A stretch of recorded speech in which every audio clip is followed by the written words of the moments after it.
श्री शिवाय नमस्तुभयम। दोस्तों, चैत्र नवरात्रि के किसी भी दिन इस वृक्ष को छूकर आ जाना, तत्काल गरीबी मिट जाएगी। आपकी दोस्तों, हिंदू पुराणों में देवी देवताओं के अनेकों रूप बताए गए हैं, जिसमें वृक्षों को भी देवी देवताओं का स्वरूप कहा जाता है। इस वीडियो में उन पावन वृक्षों के बारे में आपको बताया जाएगा, जिन वृक्षों को आपको चैत्र नवरात्रि पर छू करके अपने घर वापस आ जाना है। उन मूल मंत्रों का आपको इस्तेमाल करना है जो आपको इस वीडियो में पता चलेगा, और यकीन मानिए, आपके जीवन से गरीबी, दरिद्रता, परेशानी, कष्ट बिल्कुल खत्म हो जाएगा। अगर आपके घर में पैसे आने का मार्ग बंद हो गया है तो पैसे आने का मार्ग खुल जाएगा। आपके घर से नकारात्मक शक्तियां हमेशा हमेशा के लिए चली जाएंगी और आपके घर में सकारात्मक शक्ति का वास हो जाएगा। दोस्तों, जिन वृक्षों के बारे में हम आपको बताने जा रहे हैं, वह एक पावन वृक्ष है, वह एक दिव्य वृक्ष है। देव वृक्ष का मतलब यह होता है कि जिन वृक्षों पर देवों का वास होता है। सबसे पहले आप एक बात को जान लीजिए, हिंदू पुराणों में साफ साफ कहा गया है कि हर हिंदू को किसी न किसी वृक्ष पर पानी जरूर अर्पित करना चाहिए, जल जरूर चढ़ाना चाहिए। मतलब सुबह आप अगर नहाते हैं तो हो सके किसी भी वृक्ष पर एक लोटा जल जरूर अर्पित करें। इसका एक मुख्य कारण बताया गया है कि विश्व में जितने भी वृक्ष हैं, उन पर कोई दिव्य शक्तियों का वास होता है। ब्रह्मांड के जितने भी महाशक्तिशाली शक्तियां होती हैं, वह वृक्षों पर ही वास करने जरूर आती है। उदाहरण के तौर पर आपको बता दें, जो पीपल का वृक्ष होता है, इस पर भगवान विष्णु जी और माता लक्ष्मी जी का वास होता है। इसी प्रकार से शमी के वृक्ष पर भगवान शनिदेव जी का वास होता है। इसी प्रकार से बेल वृक्ष पर माता पार्वती जी और भगवान भोलेनाथ जी का वास होता है। दोस्तों, इसलिए आप लोगों ने सोमवार के दिन या फिर सोमवार के वक्त देखा भी होगा, बहुत से लोग ने बेल वृक्ष की पूजा करते हैं। भगवान शिव पर बेल के पत्र चढ़ाते हैं, पानी अर्पित करते हैं, और माना यह भी जाता है कि अगर ऐसा 11 सोमवार कोई भी व्यक्ति कर लेता है तो उसकी मनोकामना पूरी होती है। दोस्तों, आज की इस वीडियो में जो जानकारी आपको हम बताने जा रहे हैं, उन देव वृक्ष के बारे में, जिन वृक्षों को अगर आप छू भर लेते हैं तो यकीन मानिए, आपके जीवन से गरीबी है, दरिद्रता है, परेशानी, कष्ट है, सब बिल्कुल ही खत्म हो जाएगा। दोस्तों, आपकी जानकारी के लिए बता दें, जो पीपल का वृक्ष है उसको स्वर्ग से धरती पर लाया गया था, धरती के कल्याण के लिए। इसी प्रकार से आपको बता दें कि शमी का भी जो पौधा होता है, वह यह भी माना जाता है कि यह समुद्र मंथन के वक्त निकला हुआ था। और आपने देखा भी होगा, जो मनी प्लांट है वह भी एक ऐसा वृक्ष है जो लोग अपने घर पर अगर लगा लेते हैं तो उनके घर की गरीबी, दरिद्रता चली जाती है। लेकिन आपको यह पता नहीं होगा कि किस वृक्ष के किस तरीके से साधना करनी चाहिए, किस तरीके से पूजा करनी चाहिए और किस दिन पूजा करनी चाहिए। अगर किसी भी व्यक्ति को यह बात पता चल जाती है कि किस वृक्ष की किस दिन पूजा करनी चाहिए, किस दिन इसके साधना करनी चाहिए और किस तरीके से पूजा करते हुए भगवान को जल अर्पित करना चाहिए और कौन से पंचतंत्र या फिर मंत्र का जाप करना चाहिए, तो यकीन मानिए, उस व्यक्ति के जीवन में कभी भी नहीं आ सकता है। दोस्तों, इस वीडियो को बनाने का हमारा एक ही मकसद है, अगर आप चैत्र नवरात्रि के किसी भी दिन उन वृक्षों को छू लेते हैं जिनके बारे में आज की इस वीडियो में हम आपको बताने जा रहे हैं, तो आपके जीवन में जो भी कष्ट है वह कष्ट समाप्त हो जाएगा। दोस्तों, हमारे चैनल बनाने का एक ही मकसद है, जनहित और जन कल्याण। मतलब हम चाहते हैं हमारे जितने भी भाई बहन हैं उनका भला हो, उनका जीवन में हमेशा आगे बढ़े। तो अगर आप भी चाहते कि हिंदू पुराणों के बारे में एक एक जानकारी आपको हमेशा मिलती रहे, तो हमारे चैनल को आप तुरंत सब्सक्राइब कर लें। और अगर अभी तक आपने वीडियो को लाइक नहीं किया तो वीडियो को लाइक कर लीजिए, चैनल को सब्सक्राइब कर लीजिए और सच्चे दिल से कमेंट बॉक्स में लिखिए, जय माता लक्ष्मी, जय भगवान विष्णु, हर हर महादेव, ओम नमः शिवाय, ताकि आपके जीवन में कभी भी कोई भी कष्ट ना आए, ना ही कोई भी परेशानी आपके जीवन में आए। दोस्तों, अगर साइंस की बात करें तो साइंस कहता है कि पौधे हमें फ्री में प्राण वायु प्रदान करते हैं। हमारा जो कार्बन डाइऑक्साइड होता है उसे ग्रहण करते हैं और फ्री में हमें हम लोगों को छाया प्रदान करती हैं। इसी प्रकार से अगर धर्मशास्त्र की बात करें तो धर्मशास्त्र में साफ साफ लिखा गया है कि अगर सही तरीके से किसी भी पौधे की साधना किए जाए, किसी भी वृक्ष के साधना किए जाए, तो वह बंद किस्मत के ताले को खोल सकते हैं और व्यक्ति के जीवन में धन, सुख, समृद्धि सब कुछ भारी मात्रा में प्रदान कर सकते हैं। दोस्तों, जिन पौधे के बारे में और जिन वृक्षों के बारे में हम आपको बताने जा रहे हैं, उन पौधे और उन वृक्षों को सिर्फ आपको चैत्र नवरात्रि के किसी भी दिन ही छूना है। कुछ हल्की सी साधना करनी है जिसमें आपको 1 रुपया भी खर्च नहीं है और आपके पास पूरे साल धन की कमी नहीं होगी। अगर आप भी चाहते हैं दोस्तों कि आपके जीवन में कभी भी धन की कमी ना हो, तो इस वीडियो को बिना भगाए अंत तक जरूर देखिएगा। इस वीडियो में आपको हम वह जानकारी बताने जा रहे हैं जिससे आपका जीवन बदल सकता है। भगवान श्री कृष्ण जी ने भागवत गीता में कहा है कि अगर तुम मुझे पाना चाहती हो तो पीपल वृक्ष की पूजा करो, मेरा आशीर्वाद तुम्हें जरूर मिलेगा। इसी प्रकार से दोस्तों, कई तरीके के देवी देवताओं ने भी अलग अलग वृक्षों पर अपना वरदान दिया है। जैसे गूलर के पेड़ पर देखा जाए तो वहां पर नरसिंह भगवान जी का वास माना जाता है। कोई भी इंसान अगर अपने जीवन में बहुत ही बड़ी समस्या में हो गए हैं तो गलर पेड़ की पूजा जरूर करना चाहिए दोस्तों। अगर आप चाहते हैं कि आपके जीवन में धन भारी मात्रा में आए और आपके जीवन में धन कभी भी बंद ना हो, आप लोग अगर कर्ज के माया जाल में फंस चुके हैं और उस माया जाल से बाहर निकलना चाहते हैं, तो आपको कुछ वृक्षों की पूजा करनी होगी, जिसके बारे में हम आपको इस वीडियो में बताने जा रहे हैं। और यह सारे वृक्ष देव वृक्ष है, इसलिए आप बहुत ध्यान से सुनिए जिन वृक्षों के बारे में हम आपको बताने जा रहे हैं, क्योंकि इसमें जो भी आपको साधना करनी होगी, वह साधना करने के बाद आपके जीवन में कभी भी धन की कमी नहीं होगी। मान लीजिए, अगर आपका शत्रु आपके पीछे पड़ा हुआ है या आपके नवग्रह खराब हो गए थे, आपका दुर्भाग्य आपके पीछा पड़ गया है, इन सब परेशानियों से आपको छुट्टी मिल जाएगी। लेकिन उससे पहले दोस्तों, अगर आपने अभी तक चैनल को सब्सक्राइब नहीं किया तो चैनल को सब्सक्राइब कर लीजिए और सच्चे दिल से कमेंट बॉक्स में लिखें, जय माता लक्ष्मी, जय भगवान विष्णु, हर हर महादेव, ओम नमः शिवाय। दोस्तों, मेरे चैनल बनाने का एक ही मकसद है, सबका भला हो, सबका कल्याण हो। अगर हमारे वीडियो को देख करके किसी एक का भी भला होता है तो मैं अपने आप को कृतार्थ समझता हूं, सौभाग्यशाली समझता हूं। इसलिए दोस्तों, आप जो हमारे चैनल को सब्सक्राइब जरूर करें ताकि अच्छे से अच्छे वीडियो का नोटिफिकेशन जो है आपको सबसे पहले मिल सके। दोस्तों, नवरात्रि के किसी भी दिन सुबह उठने के बाद आपको सबसे पहला यह काम करना है कि किसी भी पीपल वृक्ष के पास में जाकर के एक लोटा जल जो है आपको अर्पित करना है।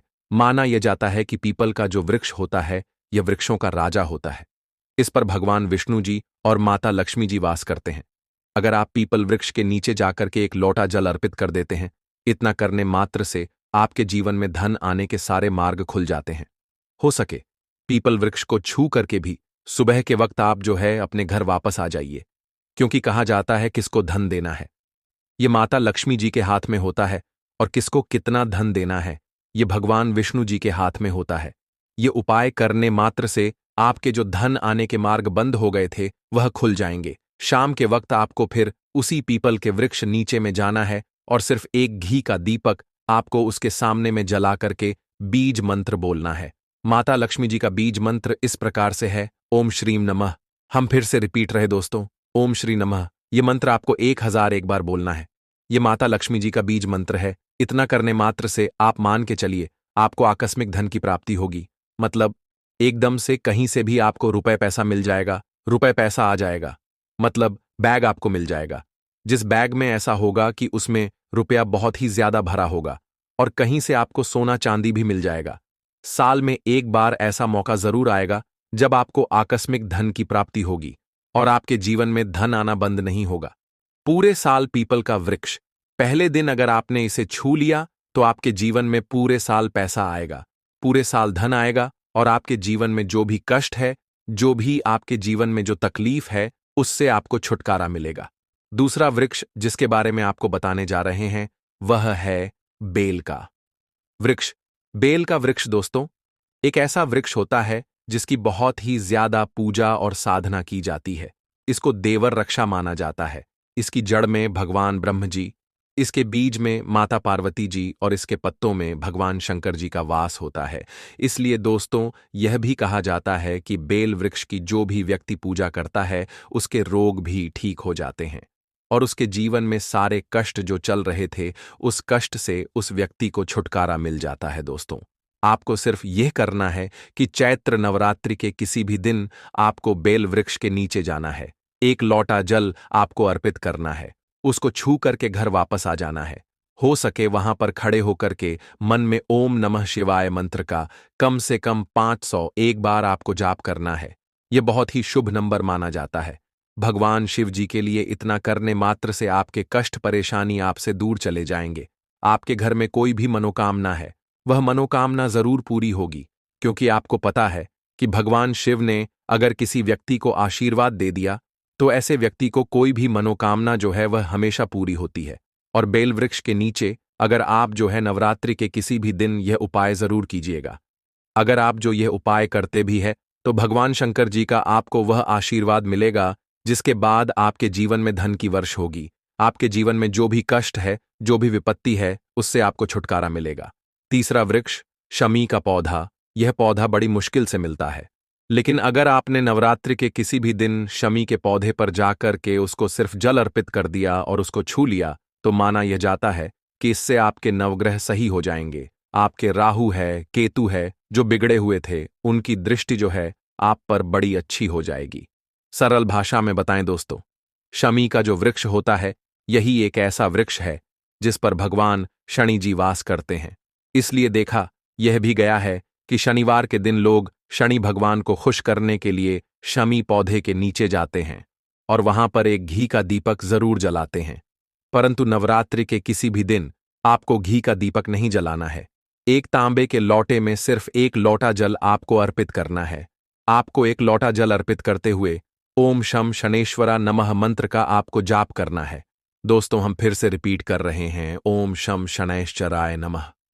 इस मंत्र का आपको कम से कम 108 बार जाप करना है। इससे यह माना जाता है दोस्तों, शनि का आपके ऊपर आशीर्वाद बनता है और आपके जीवन में जो राहु केतु बिगड़े हुए थे वह बड़े अच्छे हो जाते हैं।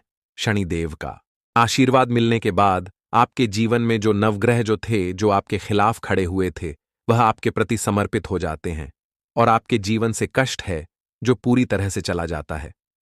अब चौथा पौधा हम आपको बताने जा रहे हैं, वह है मनी प्लांट। आपको भी पता होगा कि मनी प्लांट हर कोई अपने घर में इसलिए लगाता है कि उसके घर पर कभी भी पैसे की कमी ना हो। परंतु आपको यह पता नहीं होगा कि मनी प्लांट की साधना किस तरीके से की जाती है। कहाँ यह जाता है कि शुक्रवार के दिन मनी प्लांट पर माता लक्ष्मी जी जरूर आती है, तो माता लक्ष्मी जी का आपको आशीर्वाद जरूर प्राप्त होगा। यह साधना बहुत ही आसान है जो हम आपको बताने जा रहे हैं। यह साधना इस प्रकार से है कि आपको किसी भी मण प्लांट के पास में जाना है, एक लोटा जल अर्पित करना है, जय माता लक्ष्मी का आपको कम से कम इस मंत्र का 1001 बार जाप करना है। दोस्तों, अगर आप चाहते हैं तो ओम महालक्ष्मी नमः मंत्र का भी जाप कर सकते हैं, लेकिन आपको इस मंत्र का 100 बार जाप करना है। दोस्तों, कभी भी अगर आपको माता लक्ष्मी जी के लिए किसी भी का जाप करना है और आपको कुछ ही दिनों में आकस्मिक धन की प्राप्ति होगी। नवरात्रि में पहन लेना। अपने गले में इस पौधे की जड़ भाग्य आपका 7वें आसमान पर होगा। जहां भी जाओगे धन दौलत पीछे पीछे आएगी। दोस्तों, चैत्र नवरात्रि इस बार 2025 में 30 मार्च दिन रविवार को मनाई जाएगी और 6 अप्रैल दिन रविवार को नवरात्रि समाप्त हो जाएंगे, क्योंकि इस बार यह नवरात्रि पूरे 8 दिन के पड़े हैं। 31 मार्च को 2 व्रत एक साथ रखे जाएंगे। मां ब्रह्मचारिणी और मां चंद्रघंटा की पूजा एक साथ होगी। दोस्तों, हिंदू संस्कृति में कई तरह के पौराणिक मान्यताओं को महत्व दिया गया है। कई ऐसे पेड़ पौधे होते हैं जो कि काफी शुभ माने गए हैं। कई ऐसे पेड़ पौधे होते हैं जो कि हमारे जीवन में चल रहे सारे परेशानी को दूर कर देते हैं। खास बात यह है कि पेड़ पौधे के न सिर्फ लोग जो है पूजा करते हैं, बल्कि औषधि के रूप में भी इनका जो है प्रयोग करते हैं। यह कई प्रकार के भी बीमारी को ठीक करते हैं और वेद पुराणों में कई प्रकार के पेड़ पौधे का भी उल्लेख होता है। उल्लेख जो है मिलता है, जैसे कि तुलसी का पौधा है, पीपल का पौधा है। इसका बहुत ही ज्यादा आध्यात्मिक महत्व होता है। दोस्तों, आपने देखा होगा हम सब पीपल की पूजा क्यों करते हैं, हमें पीपल की पूजा क्यों करनी चाहिए। वट सावित्री जो व्रत रख हैं, जो माता बहनें हैं, वह पीपल की पूजा क्यों करते हैं? क्योंकि पेड़ पौधे में कुछ ऐसे अलौकिक चमत्कारिक शक्तियां होती है है जिसके दम पर कुछ भी समय में जो है यानी कि कम समय में जो है आपको अच्छे परिणाम जो है मिलते हैं। तो आज मैं आप लोगों को नवरात्रि के समय में ताबीज में भर करके पहन लेना। इस पौधे की जड़ बंद किस्मत के ताले खुल जाएंगे। देखिए, जो नवरात्रि का समय होता है, मां दुर्गा की कृपा प्राप्त करने का, इनसे आशीर्वाद प्राप्त करने का सबसे अच्छा समय माना गया है। जो व्यक्ति रिद्ध प्राप्त करना चाहते हैं, सिद्ध प्राप्त करना चाहते हैं, शुभ एवं लाभ को प्राप्त करना चाहते हैं, धन धान्य की कामना हो, धन धान्य से समृद्ध होना चाहते हैं, आरोग्य की प्राप्ति करना चाहते हैं, अगर आप चाहते हैं आपके जीवन से दुर्भाग्य जो है दूर हो जाए, कीर्ति की प्राप्ति हो, शांति की प्राप्ति हो, आपको मान सम्मान की प्राप्ति हो, तो आप एकदम सही वीडियो में आए हैं। आपको कहीं भी जाने की जरूरत नहीं है। आज मैं आप लोगों को नवरात्रि के समय में धारण किए जाने वाले 5 जड़ के बारे में बताऊंगा। 5 जड़ में से कोई भी एक जड़ अवश्य धारण करना। जितने भी मैंने लाभ इस वीडियो में बताए हैं, वह सारे लाभ आपको मिलेंगे। पेड़ पौधे में बहुत ही ज्यादा चमत्कारिक शक्तियां होती हैं, आप माने या ना माने। हमने जीवन काल में कई बार औषधि का प्रयोग करके के बहुत सारे साधक की बीमारी को भी ठीक करा है, और बहुत सारे पेड़ पौधे का प्रयोग करके कई लोगों की समस्या को जो है जटिल से जटिल जो समस्या है उनको हमने चुटकियों में जो है समाप्त करवाया है। तो जो पेड़ पौधे होते हैं, कहीं ना कहीं धार्मिक दृष्टि से ले लीजिए, चाहे आध्यात्मिक दृष्टि से ले लीजिए, हमें फायदा पहुंचाने का काम ही करते हैं। सर्वप्रथम तो आपको नवरात्रि के 9 दिन इस पेड़ पौधे की जड़ को ले आना है। अगर नवरात्रि के छठे दिन इस वीडियो को देख रहे हैं, तो नवरात्रि के छठे दिन भी आप जो है इस पेड़ पौधे की जड़ को आप जो है ला सकते हैं, अपने घर में जो है पूजा करके धारण कर सकते हैं। लेकिन अगर आप नवरात्रि के 9 दिन आप इनकी पूजा करके जड़ को धारण करते हैं, तो फिर अति उत्तम है। आपको वह हर सारी चीज जो है प्राप्त होगी, जो चीज आप प्राप्त करना चाहते हैं। दोस्तों, महंगे रत्न पहनने की बजाय अगर आप जो है इन पेड़ पौधे की जड़ को धारण करते हैं, तो आपको जो है अच्छे से अच्छे रिजल्ट जो है आपको मिलेगा। अच्छा रिजल्ट आपको मिलेगा। कहीं ना कहीं रत्नों में जो है दोस्तों मिलावट होती है, कहीं ना कहीं रत्नों में त्रुटि होती है। लोग आपको बेवकूफ बना सकते हैं, लेकिन पेड़ पौधे से आपको कोई भी जो है दोस्तों बेवकूफ नहीं बनाएगा। इसकी जड़ से स्वयं आप जो है, क्योंकि स्वयं आप इसे जो है लाएंगे, अपने हाथों से उखाड़ करके लाएंगे और इसे आप जो है धारण करेंगे।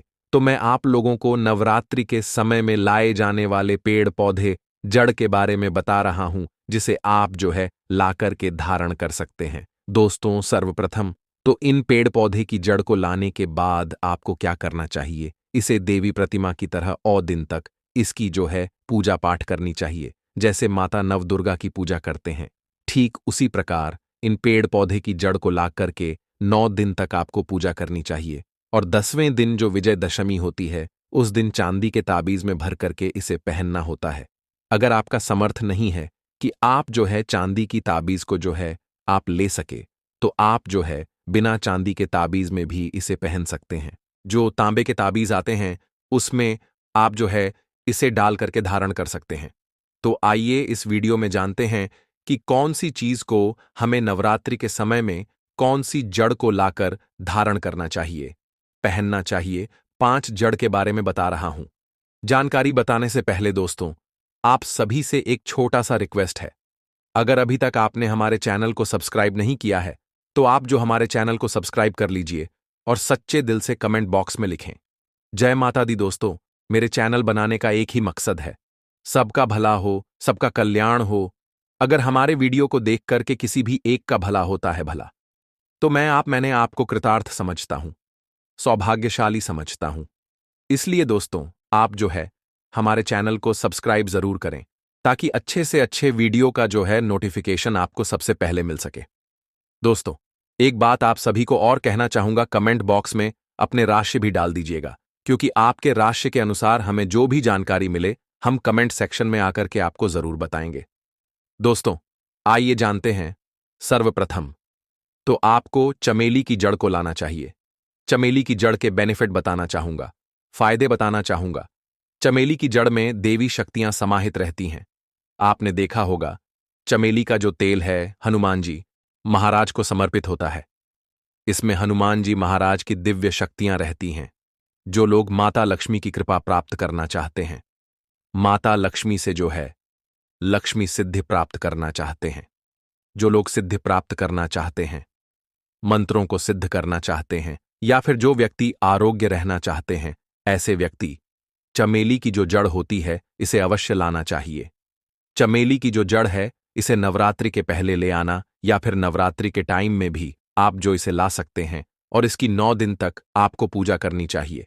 9 दिन नहीं कर पाते हैं तो कम से कम आप जो है इसकी पूजा कर सकते हैं। एक दिन कम से कम आप जो है इसकी पूजा कर सकते हैं। इसकी पूजा करने के बाद इसे चांदी के ताबीज में धारण करना होता है।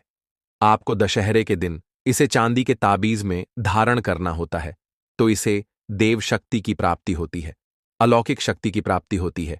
हनुमान जी महाराज की कृपा जो है बरसती है, आप हमेशा निरोग रहेंगे। दूसरे क्रम में आता है लटजीरा नाम का पौधा। हमारी वीडियो में देख लीजिए, इस प्रकार का होता है लटजीरा का पौधा। कई इसे चिड़चिड़ा के नाम से भी जानते हैं, कई लोग इसे आप मार्ग भी बोलते हैं। अब इसे अपामार्ग क्यों बोलते हैं? क्योंकि इसके जो बीज होते हैं वह उल्टे तरफ में होते हैं या सीधे नहीं रहते हैं। आप में से अधिकतर जितने भी लोग हैं बीज देखे होंगे फल के, वह सीधे जो है सीधे तरफ में होते हैं, लेकिन यह उल्टे होते हैं, इसलिए इसे अपामार्ग कहते हैं, अर्थात यह दुनिया से उल्टा चलता है। आप मार्ग का संत महात्मा लोग सबसे ज्यादा प्रयोग करते हैं। दोस्तों, अपामार्ग जो होता है इसके बीज का खीर बनाकर के खाने से 30 दिनों तक बिल्कुल ही पेशाब पानी, यहां तक कि जो सोच क्रिया होती है वह भी बंद हो जाती है। तो साधना करने वाले जो संत महात्मा रहते हैं हिमालय में, अधिकतर हमने देखा है ऐसे लोग अपामार्ग की बीज की जो खीर बना करके खाते हैं, लंबे समय फिर साधना करते हैं। इन्हें खाने के बाद भूख और प्यास या फिर एक भी प्रकार की सोच क्रिया नहीं सताती है। तो इसे कब पहनना चाहिए, कैसे धारण करना चाहिए? तो नवरात्रि के समय में 10वीं तिथि में आपको इसे धारण करना होता है। इसके धारण करने के बाद यह शत्रु का नाश करता है। और एक खास बात आप सभी दर्शकों को बताना चाहूंगा, जो लोग जैसे वशीकरण प्राप्त करना चाहते हैं कि सभी लोग उन्हें देख करके सम्मोहित हो जाएं, उनके चेहरे से नजर ना हटाए, उन्हीं की बात माने, तो ऐसे व्यक्ति जो है चिड़चिड़ा या फिर आप मार्ग है, इसकी जड़ जरूर लाकर के धारण करें। इसकी जड़ धारण करने के बाद आध्यात्मिक उन्नति होती है, बंद किस्मत के ताले खुलते हैं। दोस्तों, आप जहां भी जाएंगे लोग आपको देख करके आकर्षित होंगे, आपके वशीभूत हो जाएंगे। तो यह अवश्य धारण करें। इसे पहनने के बाद जो नवग्रह की पीड़ा होती है, नवग्रह में से किसी भी प्रकार के जो ग्रह है आपको गलत परिणाम दे रहे हैं, गलत फल दे रहे हैं, तो गलत फल देना बंद कर देते हैं, स्थिर हो जा आते हैं। दोस्तों, तीसरे क्रम में आते हैं बरगद की जटा। अब पिछले वाले वीडियो में बरगद की जटा के बारे में भी एक वीडियो में जो है आप सभी को बनाया हुआ हूं, बताया हुआ हूं। यह बंद किस्मत के ताले को खोलती है। बरगद की जो जटा है आध्यात्मिक दृष्टि से बहुत ही ज्यादा पवित्र माना जाता है, और हमारे हिंदू धर्म में बरगद के जो वृक्ष है उसे देव वृक्ष माना जाता है। देव वृक्ष क्यों कहा जाता है? क्योंकि वट सावित्री व्रत के दिन आपने जरूर देखा होगा इनकी पूजा होती है। जो बरगद है ये देव वृक्ष कहे गए हैं। इनमें समस्त देवी देवताओं की शक्तियां जो है समाहित होती हैं, बसी हुई होती है। जो बरगद वृक्ष है इसमें पितृ का भी वास होता है। बरगद का वृक्ष भगवान शंकर का स्वरूप कहा गया है। तो अगर बंद किस्मत के ताले को खोलना चाहते हैं, अपनी आध्यात्मिक उन्नति करना चाहते हैं, तो नवरात्रि में 9 दिन पूजा करने के बाद बरगद की जटा अवश्य धारण करना चाहिए। बरगद की जटा धारण करने के बाद आपको 20 से 25 चमत्कारिक फायदे मिलते हैं, जो कि मैंने वीडियो में आप लोगों को पिछले वाले वीडियो में बता चुका हूं। वह वीडियो आप जो है जाकर के देख सकते हैं। दोस्तों, चौथे नंबर पर आते हैं सफेद मदार की जड़। अब सफेद मदार की जड़ क्यों धारण करना चाहिए? जो मदार है सफेद कलर की, या भगवान गणेश जी के स्वरूप कहे गए हैं। और मैं हर दिन वीडियो में बोलता हूं, हर दिन आप सभी को बताता हूं, और आज भी आप सभी को बता रहा हूं। जो 11 वर्ष पुराने सफेद मदार की जड़ होती है, यह भगवान गणेश की सुअर की तरह आकृति ले लेती है। आपने कई मंदिरों में देखा होगा मदार के गणेश जी बनाए जाते हैं। मदार के जो गणेश जी है इन्हें बहुत ही ज्यादा फल का कहा गया है। ये तत्काल अपना फल जो है प्रदान करते हैं। भगवान गणेश जी को रिद्धि सिद्धि शुभ लाभ के स्वामी कहे गए हैं। तो अगर आप रिद्धि सिद्धि शुभ लाभ धन वैभव प्राप्त करना चाहते हैं तो मदार की जड़ नवरात्रि में ले आना, इसकी 2 से 5 दिन या फिर 9 दिन तक पूजा कर देना। इसके बाद दवतिथि को आप जो इसे धारण कर सकते हैं, मतलब पहन सकते हैं, इसमें आपको बहुत ही ज्यादा लाभ मिलेगा। जो मदार है ये भगवान गणेश जी की स्वरूप कहे गए हैं और मदार धारण करने के बाद नवग्रह की जो पीड़ा होती है वह समाप्त हो जाती है। खासकर जो बुध ग्रह आपको गलत परिणाम दे रहे हैं तो गलत परिणाम देना बंद कर देते हैं। भक्तों, पूजा में की गई छोटी छोटी गलतियां जीवन में बड़ी परेशानियों का कारण बन सकती हैं। घर में दरिद्रता और कंगाली क्यों आती है? क्या आप भी अनजाने में वे गलतियां कर रहे हैं जिनकी वजह से आपका भाग्य साथ नहीं दे रहा? अगर मेहनत के बावजूद सफलता नहीं मिल रही और घर में धन की कमी बनी हुई है तो इसकी जड़ कहीं ना कहीं आपकी पूजा पद्धति में छुपी हो सकती है। आज के इस वीडियो में ज्योतिष का ज्ञान चैनल आपको बताएगा कि पूजा मंदिर से जुड़ी कौन सी बातों का ध्यान रखना जरूरी है ताकि आपका चमके और जीवन में खुशहाली बनी रहे। गुरुजी बताते हैं कि कई लोग मंदिर में पवित्र चीजें रखते हैं लेकिन अनजाने में कुछ ऐसी गलतियां कर बैठते हैं जो पूजा का प्रभाव कम कर देती हैं। इसलिए आज हम आपको बताएंगे कि पूजा स्थल में कौन सी चीजें रखना शुभ होता है और कौन सी अशुभ। क्या आप जानते हैं कि दीपक कब और कितने बजे जलाना चाहिए? दीपक जलाते समय कौन सा मंत्र बोलना शुभ होता है? घंटी सुबह बजानी चाहिए या शाम को शंख कितनी बार बजाना चाहिए और कौन सा मंत्र इसके साथ बोलना चाहिए? पूजा का दीपक रोज धोना चाहिए या नहीं? घर के मंदिर में कितनी मूर्तियां होनी चाहिए? इन सभी जरूरी बातों को हम विस्तार से समझाएंगे ताकि आप कोई भी गलती ना करें और आपकी पूजा का पूरा फल मिले। ज्योतिष का ज्ञान हम मनगढ़ंत बातें नहीं बताते, बल्कि ज्योतिष धर्मशास्त्र और महान आश्य मुनियों के ज्ञान को सरल भाषा में आपके सामने रखते हैं ताकि कि हर व्यक्ति इसे आसानी से समझ सके और अपने जीवन में इसका लाभ उठा सके।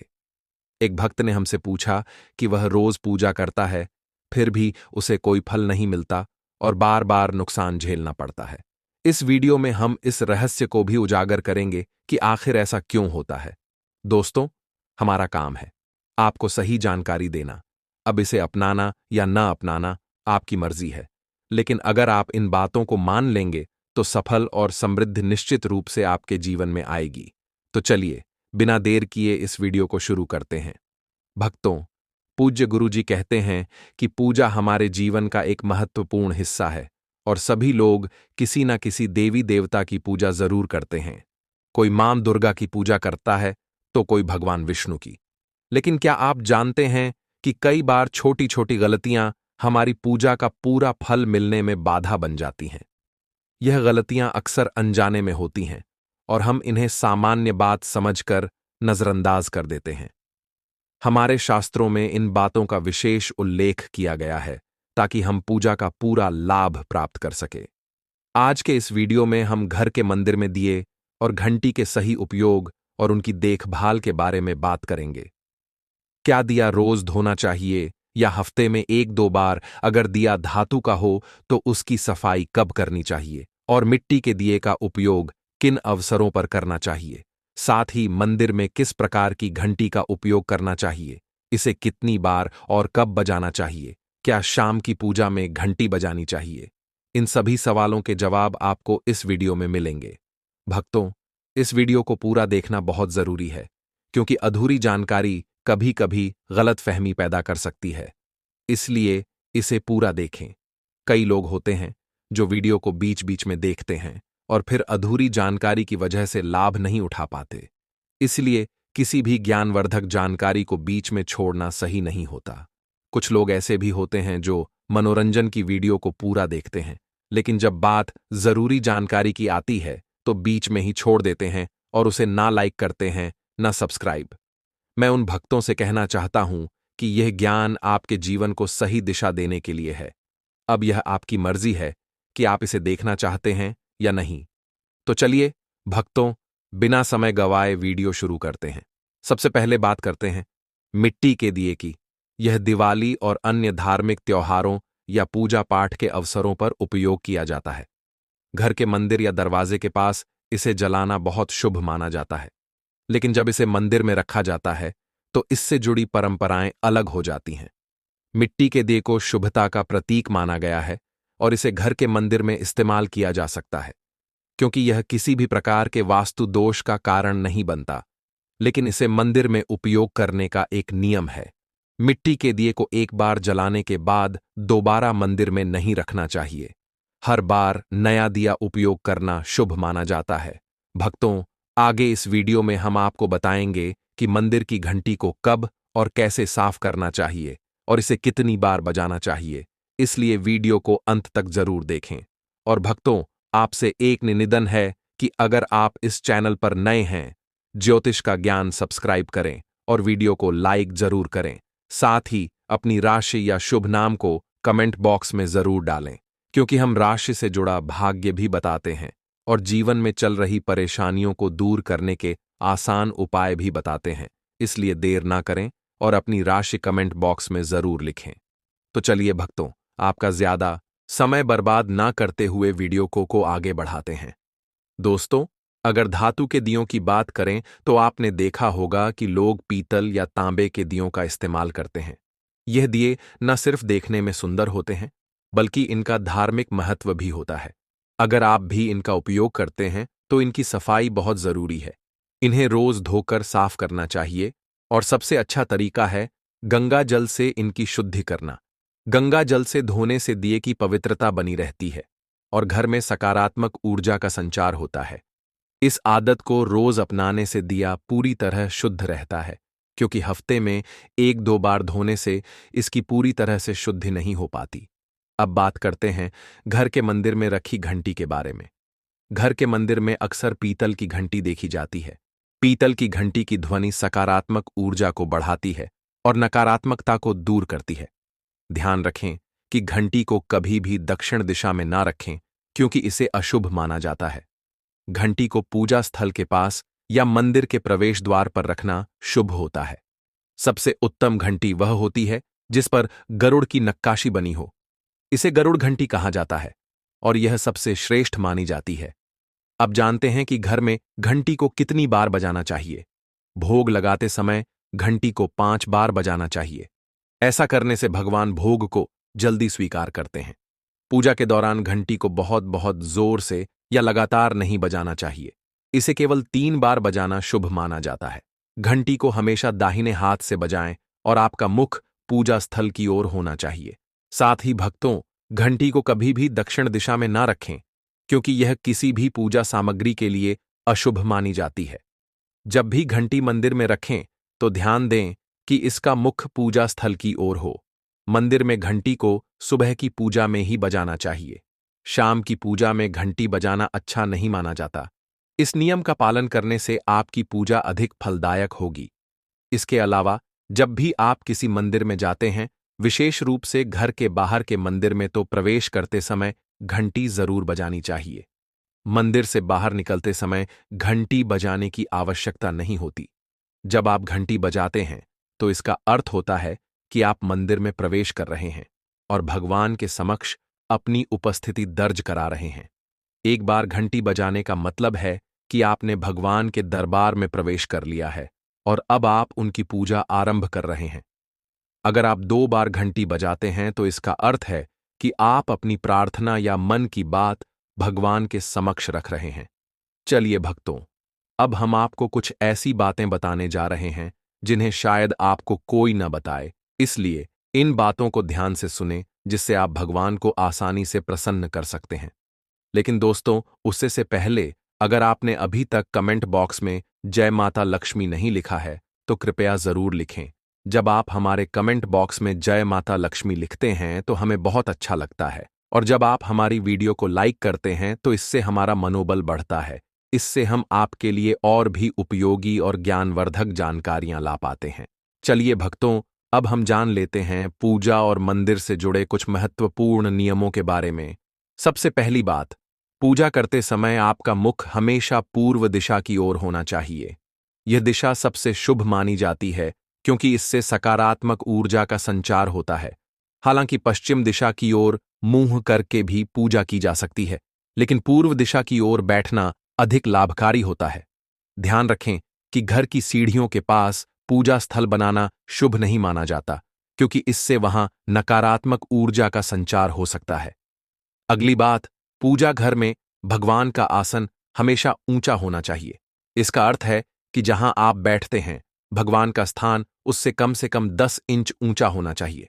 भगवान की मूर्ति या प्रतिमा को सीधे जमीन पर रखना अशुभ माना जाता है। इसलिए पूजा स्थल में सकारात्मकता बनाए रखने और ऊर्जा के सही प्रवाह के लिए भगवान का आसन ऊंचा रखें। भक्तों, पूजा करते समय हमेशा किसी चटाई या आसन पर बैठना चाहिए। यह न केवल आरामदायक होता है, बल्कि इससे पूजा में एकाग्रता भी बनी रहती है। आप छोटे आसन पर भी बैठ सकते हैं, लेकिन यह सुनिश्चित करें कि आपका आसन भगवान के आसन से ऊंचा ना हो। ऐसा करने से भगवान के प्रति श्रद्धा और सम्मान प्रदर्शित होता है। अगली महत्वपूर्ण बात, पूजा घर में सड़े गले या मुरझाए हुए फूल नहीं रखने चाहिए। ऐसे फूलों को पूजा में शामिल करना शुभ नहीं माना जाता। हमेशा ताजे और खिले हुए फूलों का ही उपयोग करें। जब पूजा घर के फूल मुरझा जाएं या काले पड़ जाएं, तो इन्हें मिट्टी में दबा देना चाहिए, ताकि नकारात्मक ऊर्जा दूर हो सके और घर में पवित्रता बनी रहे। एक और आवश्यक नियम यह है कि जिस कमरे में आप सोते हैं, वहां मंदिर स्थापित करना उचित नहीं माना जाता। लेकिन यदि स्थान की कमी के कारण आपको अपने सोने के कमरे में मंदिर बनाना ही पड़े, तो ध्यान रखें कि रात के समय मंदिर को किसी कपड़े या पर्दे से ढक दें। ऐसा करने से मंदिर से निकलने वाली सकारात्मक ऊर्जा प्रभावित नहीं होगी और आपके सोने के स्थान की पवित्रता बनी रहेगी। इन नियमों का पालन करने से घर में शांति और समृद्धि बनी रहती है और आपकी पूजा में भी गहरी एकाग्रता प्राप्त होती है। अगली महत्वपूर्ण बात, सनातन परंपरा के अनुसार किसी भी देवी देवता की पूजा कभी भी काले कपड़े पहनकर नहीं करनी चाहिए। ऐसा माना जाता है कि काले वस्त्र पहनने से मन में नकारात्मक विचार उत्पन्न हो सकते हैं, जो पूजा की ऊर्जा को प्रभावित कर सकते हैं। इसीलिए हमेशा हल्के और शुभ रंग के कपड़े पहने, ताकि मन में सकारात्मकता और शांति बनी रहे। चलिए भक्तों, सबसे पहले हम आपको घर के पूजा मंदिर में रखी जाने वाली चीजों के कुछ महत्वपूर्ण नियम बताते हैं। सबसे पहली बात, पूजा स्थल पर एक से अधिक देवी देवताओं की तस्वीरें या मूर्तियां नहीं रखनी चाहिए। इससे ऊर्जा का संतुलन बिगड़ सकता है और पूजा का प्रभाव कम हो सकता है। इसलिए किसी भी देवी देवता की केवल एक तस्वीर या मूर्ति रखें, ताकि उनकी कृपा और सकारात्मक ऊर्जा सही रूप में आपके जीवन में आ सके। अब दूसरी बात, जो शिवलिंग से जुड़ी है। भक्तों, घर में शिवलिंग रखना बहुत पवित्र माना जाता है, लेकिन इसके कुछ नियम भी हैं। यदि आप शिवलिंग रखते हैं, तो इसे हमेशा उत्तर या पूर्व दिशा में स्था करें, ताकि इसका सही प्रभाव प्राप्त हो। शिवलिंग को कभी भी गंदे स्थान पर या अत्यधिक हलचल वाले स्थान पर ना रखें, क्योंकि इससे उसकी ऊर्जा प्रभावित हो सकती है। भक्तों, अब तीसरी बात, भगवान की टूटी हुई मूर्तियां या फटी हुई तस्वीरें पूजा स्थल में नहीं रखनी चाहिए। भगवान की मूर्तियां और तस्वीरें हमेशा अच्छी स्थिति में होनी चाहिए। यदि किसी मूर्ति या तस्वीर में कोई टूट फूट हो जाए, तो उसे पूजा स्थान से हटा देना चाहिए। टूटी हुई मूर्ति नकारात्मक ऊर्जा उत्पन्न कर सकती है और पूजा स्थल की पवित्रता को कम कर सकती है। ऐसी मूर्तियों का सही तरीके से त्याग करना चाहिए, ताकि घर में सकारात्मक ऊर्जा बनी रहे। पूजा स्थल पर शंख, गोमती चक्र और एक पात्र में जल रखना शुभ माना जाता है। शंख को भगवान के आशीर्वाद की ध्वनि का प्रतीक माना जाता है। गोमती चक्र से घर में समृद्धि आती है और जल रखने से घर की ऊर्जा शुद्ध बनी रहती है। इस जल को नियमित रूप से बदलते रहे और शंख व गोमती चक्र को हमेशा साफ रखें। भक्तों, अगली महत्वपूर्ण बात यह है कि पूजा स्थल को हमेशा साफ और शुद्ध रखना चाहिए। गंदगी से नकारात्मक ऊर्जा उत्पन्न होती है, जिससे पूजा का प्रभाव कम हो सकता है। इसीलिए रोजाना पूजा स्थल की सफाई करें, ताकि वहां का वातावरण सकारात्मक बना रहे। साथ ही पूजा स्थान को व्यवस्थित और सुंदर बनाए रखें, ताकि पूजा में ध्यान केंद्रित करने में कोई बाधा ना आए। चलिए भक्तों, अब हम जान लेते हैं पूजा मंदिर से जुड़े कुछ महत्वपूर्ण नियमों के बारे में। पूजा स्थल को हमेशा घर के शांत और पवित्र स्थान पर रखना चाहिए, जैसे कि उत्तर पूर्व दिशा में। यह दिशा घर में सकारात्मक ऊर्जा का संचार करती है और पूजा के प्रभाव को बढ़ाती है। पूजा स्थल को बेडरूम या रसोई के पास नहीं रखना चाहिए, क्योंकि इन स्थानों पर नकारात्मक ऊर्जा हो सकती है। ध्यान रखें कि पूजा स्थल के आसपास का वातावरण हमेशा स्वच्छ और व्यवस्थित हो, ताकि ध्यान केंद्रित करने में कोई बाधा न आए। भक्तों, अब हम आपको कुछ